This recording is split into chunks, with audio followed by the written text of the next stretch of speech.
Rory McIlroy doesn't hold back on winning Masters, LIV Golf's longevity. Rory McIlroy rarely disappoints when he gets a microphone in front of him and is in a reflective mood. The Northern Irishman delivered the goods in a wide-ranging interview on the podcast Stick to Football with former footballer Roy Keane, among others. Rory McIlroy on winning the Masters.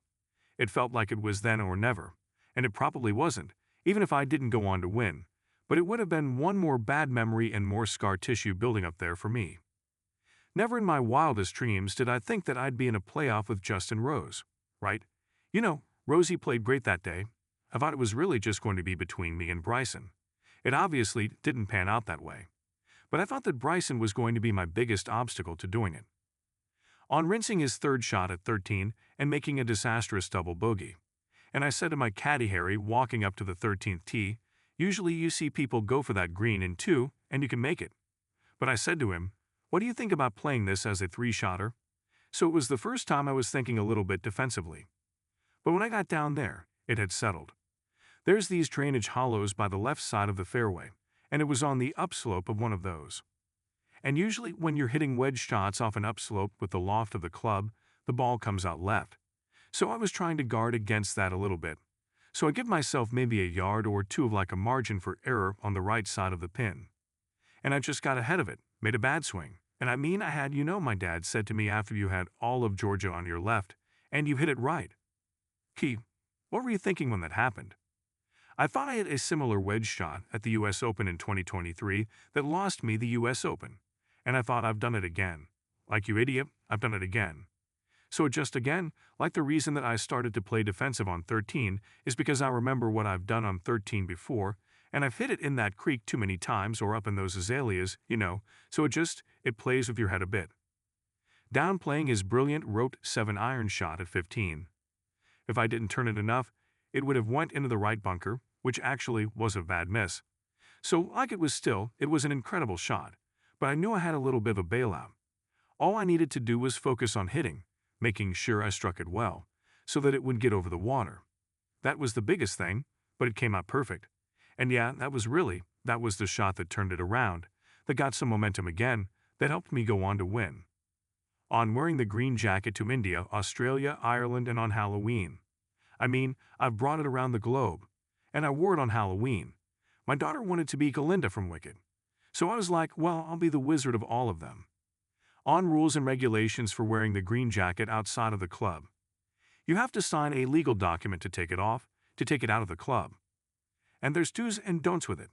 You have to wear a certain shirt, and you have to wear a club tie and certain trousers.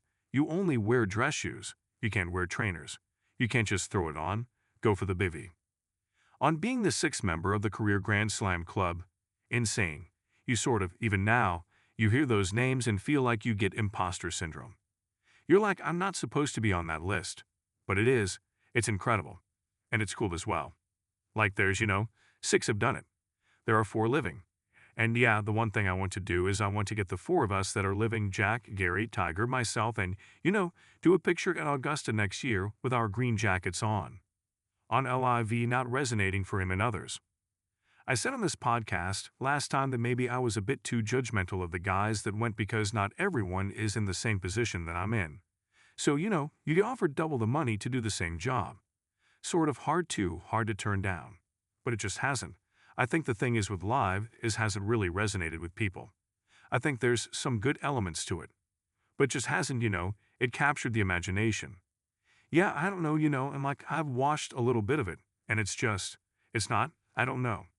And maybe it's just I'm too much of a traditionalist to get it. But it just doesn't seem to have anything. Like they were coming into the game saying, we're going to be different. We're going to be this. We're going to be that. And it's not, even the fact they've now switched from 54 holes to 72 holes to get world ranking points. So it's like you're just doing what everyone else is doing. So what's different, apart from the money? On the chances for a deal with LIV and the return of LIV players. I think at the end of the day, they just want a seat at the table. So how do you give them a seat at the table and try to mend the fracture? But still, it's hard. You're trying to give everyone a win. But I think to give everyone a win, everyone's going to feel like they've lost. So that's the hard thing. But they've spent so much, I think about this. They've spent billions on LIV, like the PIFA and so on. If LIV is failing to capture the imagination and they've spent so much money on this venture, and it isn't making a return for them, I don't know how much longer they can keep it going. With the players, would you accept the players back into the tour as they want to come back in, or do you think there is a consequence of joining? Well, I mean, they made the money, but they paid their consequence in terms of you talk about the reputation and some of the things that they've lost by going over there. If it made the overall tour stronger to have Bryson DeChambeau back and whoever else, I would be okay with it. But again, it's not just me. And I recognize that not everyone's in my position, so, it would be up to the collective group of PGA Tour members to make that decision. McIlroy on the Ryder Cup and a mob mentality. On Friday night and Saturday night, after the stuff that we heard on the course, I think there was an opportunity for either Keegan or some of the teammates to be like, let's just calm down here. Let's try to play this match in the right spirit. And some of them did that, but obviously Keegan had the biggest platform of the week of being the captain. And I feel like he could have said something on that Friday or Saturday night, and he didn't. But in fairness, Sunday was a little bit better. Like it seemed like the rhetoric was sort of calmed down a bit.